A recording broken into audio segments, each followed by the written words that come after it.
Un gérant en question avec David Benamou, responsable des investissements chez Axiom AI. Alors une fois n'est pas coutume, on va parler de deux fonds que vous avez donc chez Axiom. Alors le premier c'est Axiom Obligataire, donc un fonds obligataire. Présentez-nous ce fonds.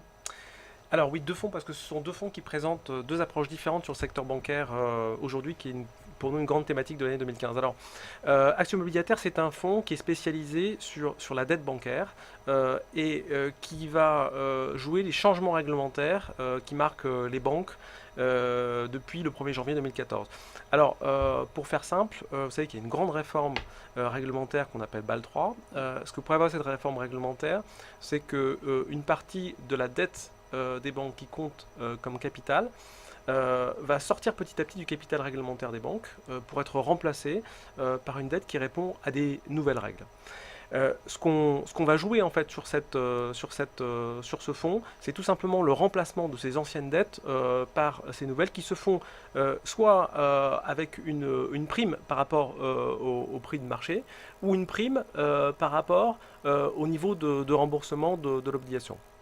Donc c'est une thématique en fait qui est très intéressante et qui a une durée dans le temps aussi qui est assez longue puisque la réforme réglementaire commence en 2014, elle s'achève en 2022 et ça veut dire que on a, si vous voulez, le régulateur qui est aux côtés des investisseurs durant toute cette période. Alors il s'agit d'obligations de grandes banques européennes, essentiellement, avec une géographie qui est principalement, je dirais, alors qui est zone euro plus la Suisse et le Royaume-Uni, avec des profils de rendement qui sont de l'ordre de 5 à 7% par an. 7%, c'est le rendement cible que nous avons en tête pour l'année 2014. Alors quelle est votre stratégie de gestion et les principales lignes que vous avez sur ce fonds Axiom Alors, Obligataire? c'est une stratégie qui est essentiellement bottom-up, c'est-à-dire que nous avons la manière dont nous travaillons, c'est que nous regardons en détail évidemment les établissements de crédit, mais plus précisément les obligations que nous achetons. Et très en détail les prospectus, puisque ce sont principalement en fait la manière dont le prospectus est rédigé qui va positionner le titre dans je dirais le capital réglementaire de la banque et qui va donc le désigner soit comme du capital qui va pouvoir rester, que la banque va pouvoir conserver, soit du capital qui va devoir être remboursé parce qu'il ne répond plus aux nouvelles normes. Donc ça veut dire qu'il y a au départ en fait une lecture et une analyse précise du prospectus d'émission de l'obligation. Ensuite on va regarder la banque. Les banques sont des animaux réglementaires, donc la manière dont elles sont conçues, organisées, va répondre de manière différente aux contraintes que va poser le régulateur. Et ensuite, évidemment, l'environnement est important. Ce que je veux dire par l'environnement, c'est qu'il s'agit d'une part de l'environnement réglementaire local, bien qu'on ait des normes qui soient internationales et européennes, on a aussi des normes locales qui viennent s'appliquer et qui peuvent avoir des conséquences sur ces titres-là. D'accord. Un mot maintenant sur l'autre fonds justement, Axiom Equity, qui est un fonds donc action. Alors, Axiom Equity, c'est un fonds où on va jouer le recovery du secteur bancaire européen. Alors, pour faire simple, aujourd'hui, en 2015, on arrive au terme de 5 années de restructuration et de reconstruction du secteur bancaire européen. Au cours de ces 5 années, les banques sont recapitalisées. Pour faire simple, elles sont passées d'un niveau de fonds propres minimum qui était de 2% à aujourd'hui un niveau de fonds propres moyen qui est aux alentours de 12%. Elles ont une liquidité qui est abondante aujourd'hui. Elles viennent de passer les stress tests de la BCE. Ces stress tests, c'est un peu le bulletin de santé qu'a donné la Banque Centrale Européenne à notre système bancaire européen. Donc elles sont à nouveau en état de prêter à l'économie et à nouveau en état, entre guillemets, de se remettre au travail, de faire leur métier.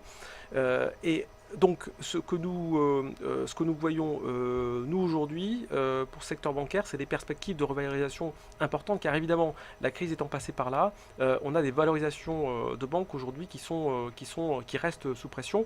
Pour faire simple, une banque, aujourd'hui, ça vaut moins de ses fonds propres. Si vous prenez une banque comme BNP ou la Société Générale, ça vaut entre 70 et 80% de ses fonds propres. En marche normale, des banques comme celle-ci qui sont profitables et stables, ça doit se valoriser, bien entendu, au-delà en fait, d'une fois les fonds propres. Donc on a aujourd'hui vraiment un recovery sur ce secteur qui peut être assez important. Vous êtes surtout donc sur des banques espagnoles et italiennes, comme on peut le voir par exemple à l'écran, avec une première ligne qui est Banco Santander ou encore Unicredit. Ce sont donc des banques qui ont souffert de la crise aussi beaucoup. C'est une thématique que vous allez garder pour plusieurs mois, cette thématique donc, des bancaires espagnols et italiennes? Alors, la thématique des bancaires espagnols et italiennes, c'est la thématique qui est vraiment actuelle et qui répond à deux axes en fait très simples. Sur l'Espagne, ce qu'on joue, c'est deux choses. C'est la fin d'une part d'un phénomène de consolidation qui a commencé il y a maintenant 2 ans en Espagne, donc des acteurs qui se regroupent entre eux. Et la deuxième chose qui va être déterminante dans la valorisation en fait, du secteur bancaire espagnol, c'est la croissance. L'Espagne a fait des réformes structurelles importantes et c'est le secteur en Europe qui imprimera le plus facilement la croissance. Et juste un mot sur l'Espagne, l'impact du changement de prix des matières premières et du cours de l'euro-dollar sera aussi significatif. Juste un chiffre intéressant, la consommation de pétrole de l'Espagne c'est 3% du PIB espagnol, avec un prix qui chute de 50%, on aura mécaniquement des impacts sur la croissance. Donc c'est vraiment ce qu'on va jouer sur le secteur bancaire espagnol. L'Italie, c'est principalement la consolidation. Donc on a beaucoup de titres en fait de banques populaires italiennes. Qui se réunissent. Exactement, qui se réunissent et qui constituent des proies aussi très intéressantes. Je crois qu'il y avait hier une rumeur qui indiquait que BNP regardait Banco Popolare di Milano. Donc voilà. En termes de croissance de performance sur ces deux fonds, donc Axiom Obligataire et Axiom Equity, quelles sont vos perspectives de croissance? Quelles ont été déjà vos performances et quelles les perspectives? Alors Axiom Obligataire, c'est un fonds qui a maintenant 5 ans, qui a délivré un peu moins de 80% de performance nette au cours de ces 5 dernières années. C'est un fonds qui, sur l'année 2015, a des objectifs en fait, de performance qui sont de l'ordre de 7%. En marche normale, c'est un fonds qui a l'ambition de délivrer entre 5 et 7% de performance. Axiom Equity, c'est un fonds qui a des ambitions plus importantes. Alors c'est un fonds très récent puisqu'on l'a créé il y a maintenant un peu moins d'1 an. On l'a créé à un moment qui était clé dans le recovery du secteur bancaire. On a des objectifs de performance qui sont plutôt aux alentours de 10% cette année pour un fonds comme Axiom Equity. Et on pense avoir de belles années sur ce fonds-là, sur le secteur bancaire européen. Merci beaucoup David Benamou, responsable des investissements chez Axiom AI. C'est la fin de Un gérant, 3 questions. Place maintenant au débat de Direct Gestion après une page de publicité.